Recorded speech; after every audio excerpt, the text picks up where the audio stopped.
السلام علیکم۔ ایک محترمہ کا سوال لکھا گیا ہے، کیا رہن رکھی ہوئی چیز پر زکوٰۃ واجب ہوگی؟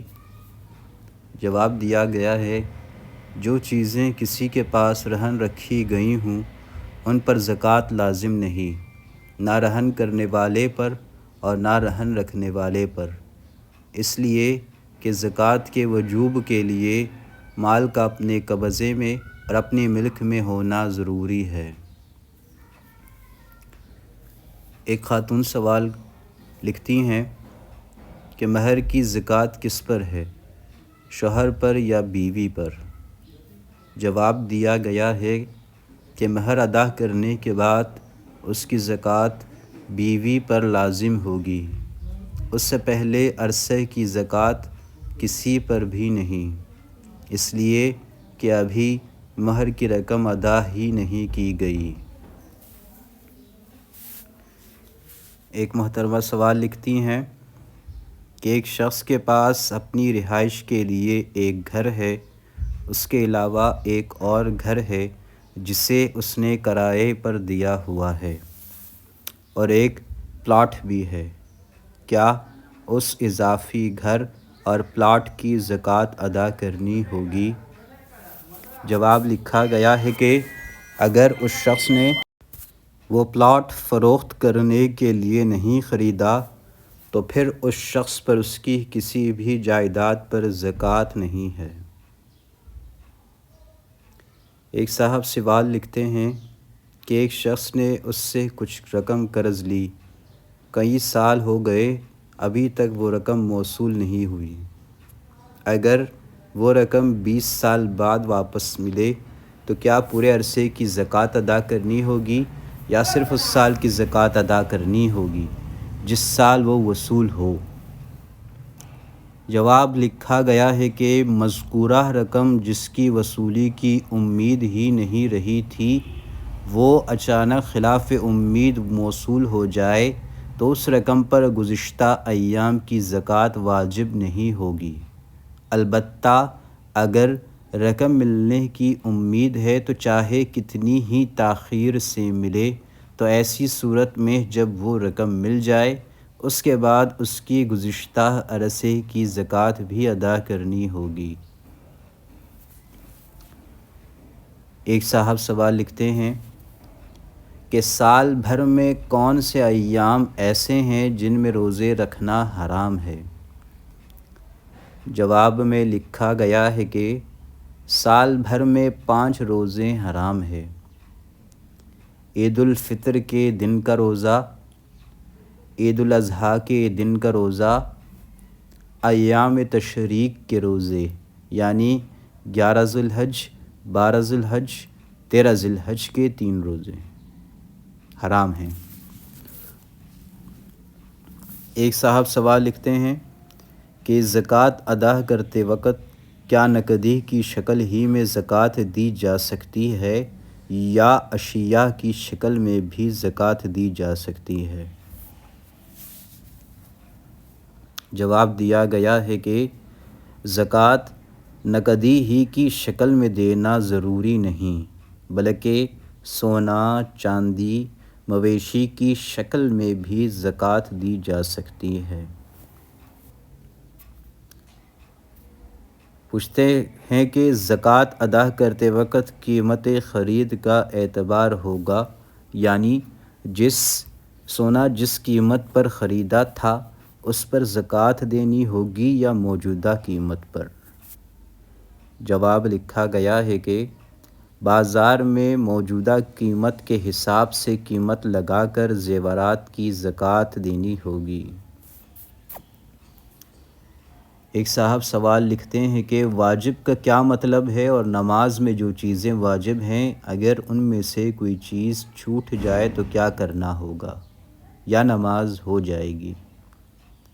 جواب لکھا گیا ہے کہ واجبات سے مراد وہ ضروری باتیں ہیں جن کا ادا کرنا نماز میں ضروری ہے، اگر ان میں سے کوئی چیز بھولے سے چھوٹ جائے تو سجدہ سہو کر لینے سے نماز درست ہو جاتی ہے، اور اگر بھولے سے کوئی چیز چھوٹ گئی اور سجدہ سہو نہ کیا یا قصدن کوئی چیز چھوڑ دی تو نماز کا دوبارہ پڑھنا واجب ہو جاتا ہے۔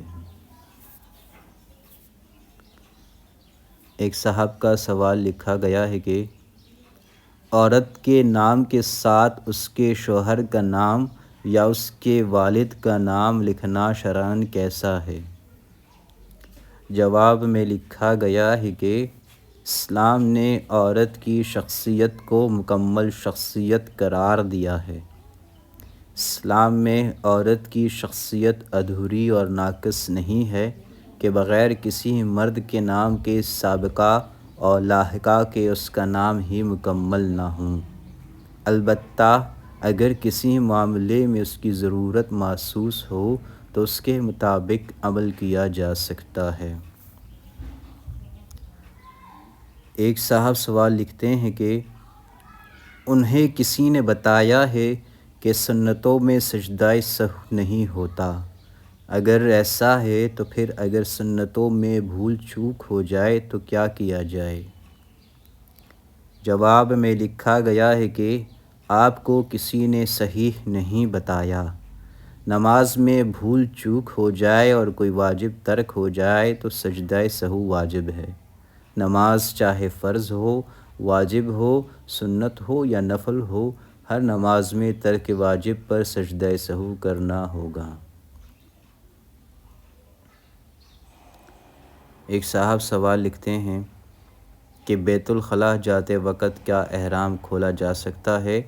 جواب میں لکھا گیا ہے کہ بیت الخلاء یا کسی بھی ضرورت کے موقع پر احرام کھولا جا سکتا ہے۔ ایک خاتون سوال لکھتی ہیں کہ میک اپ کرنے کے بعد عورت جب وضو کرنا چاہے تو کیا اس میک اپ کو صابن سے دھو کر صاف کرنا ضروری ہے؟ جواب میں لکھا گیا ہے کہ میک اپ وضو کی صحت میں رکاوٹ نہیں، لہٰذا وضو سے پہلے اسے صاف کرنا ضروری نہیں۔ البتہ اگر کوئی اس قسم کی چیز میک اپ میں شامل ہے جس کی جسم پر تہ جم جاتی ہے، جیسے ناخن پالش وغیرہ، تو اسے اچھی طرح صاف کیے بغیر وضو نہ ہوگا۔ ایک صاحب سوال لکھتے ہیں کہ تار پر ناپاک گیلا کپڑا ڈال دیا، اسی تار پر پاک گیلا کپڑا پھیر دیا تو کیا وہ تار پاک ہو جائے گا؟ جواب میں لکھا گیا ہے کہ مذکورہ صورت میں ناپاک تار پاک ہو جائے گا۔ ایک صاحب سوال لکھتے ہیں کہ مردوں کو عورتوں سے ملتا جلتا لباس پہننا اور اسی طرح عورتوں کو مردوں سے ملتا جلتا اور مشابہ لباس پہننے کے سلسلے میں اسلام میں کیا ہدایات دی گئی ہیں؟ جواب میں لکھا گیا ہے کہ مردوں اور عورتوں کو ایک دوسرے سے ملتا جلتا اور مشابہ لباس پہننا اسلامی تعلیمات کی خلاف ورزی ہے۔ ایسے رنگ جو عورتوں کے لیے مخصوص ہیں، اس رنگ کا لباس مردوں کو پہننے کی اجازت نہیں۔ اسی طرح مردوں کو اپنے سروں کے بال عورتوں کی طرح رکھنے کی بھی اجازت نہیں ہے۔ مردوں کو ٹخنوں سے نیچا پاجامہ وغیرہ پہننا منع ہے۔ اسی طرح عورتوں کو اپنی شلوار وغیرہ ٹخنوں سے اونچا رکھنے کی اجازت نہیں ہے۔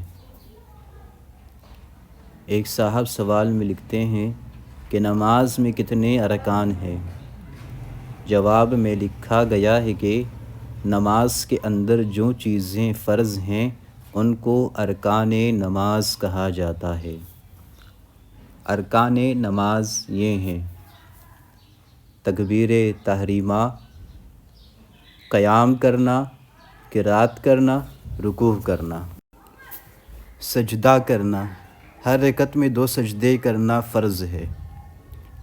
قعدہ اخیرہ، اختیاری فعل سے نماز کو ختم کرنا یعنی مکمل کرنا، ختم کرنا، اللہ معاف کرے۔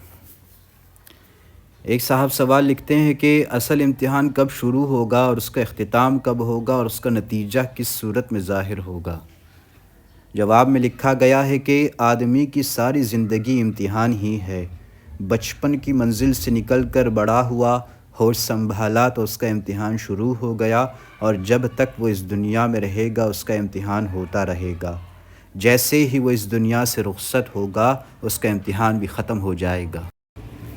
اس دنیا میں رہتے ہوئے اسے سیدھا رستہ بھی دکھا دیا گیا اور ٹیڑھے راستے سے بھی مجھے آگاہ کر دیا گیا۔ مجھے بتا دیا گیا کہ سیدھے راستے پر چلتے رہو گے اور احکام الہی کی روشنی میں زندگی گزارو گے تو کامیابی تمہارے قدم چومے گی، اور اگر ٹیڑھے راستے کو اختیار کیا تو کبھی بھی منزل میں مقصود پر نہیں پہنچ سکو گے اور اپنا راستہ گم کر بیٹھو گے۔ پھر میں افسوس بھی کروں گا تو بات نہیں بنے گی۔ یہی اصل امتحان ہے۔ ایک صاحب سوال لکھتے ہیں کہ رکاز کیا ہے؟ جواب میں لکھا گیا ہے کہ رکاز سے مراد دفینہ اور معدنیات ہیں۔ زمین میں پوشیدہ ہونے کی وجہ سے ان کو رکاز کہا جاتا ہے۔ سوال لکھتے ہیں کہ برآمد شدہ دفینے کس کی ملکیت ہوں گی؟ جواب میں لکھا گیا ہے کہ کانوں سے نکلنے والی چیزیں خواہ وہ دانتیں ہوں جیسے لوہا، چاندی، سونا، رانگا وغیرہ، یا جامد چیزیں ہوں جیسے گندھک وغیرہ، ان میں 5واں حصہ بیت المال یعنی سرکار خزانے کا، اور 4 حصے کان والے اور زمین کے مالک کے ہوں گے۔ سوال لکھتے ہیں کہ زمین سے نکلنے والی وہ چیز جو آگ میں ڈالنے سے نرم نہ ہوتی ہوں تو ان میں بیت المال کا کتنا حصہ ہوگا؟ جواب میں لکھا گیا ہے کہ زمین سے نکلنے والی ان چیزوں میں بیت المال کا کوئی حصہ نہیں جو آگ میں ڈالنے سے نرم نہ ہوتی ہوں، جیسے جواہرات وغیرہ، اور رقیق چیزوں میں بیت المال کا کچھ واجب نہیں جیسے تیل اور پیٹرول وغیرہ، ان میں بیت المال کا کوئی حصہ نہیں ہوگا۔ ایک خاتون سوال لکھتی ہیں کہ نماز میں کون کون سی شرائط ہیں؟ جواب میں لکھا گیا ہے کہ نماز کی شرائط یہ ہیں: جسم کا پاک صاف ہونا، لباس کا پاک صاف ہونا، نماز پڑھنے والی جگہ کا پاک صاف ہونا، سطر چھپانا، مردوں کے لیے ناف سے لے کر گھٹنوں تک چھپانا، اور عورتوں کے لیے ہتھیلی، پاؤں اور چہرے کے سوا پورا جسم چھپانا فرض ہے، نماز میں بھی اور نماز کے علاوہ بھی۔ نماز کا وقت ہونا، استقبال قبلہ یعنی قبلہ کی طرف منہ کرنا اور نیت کرنا۔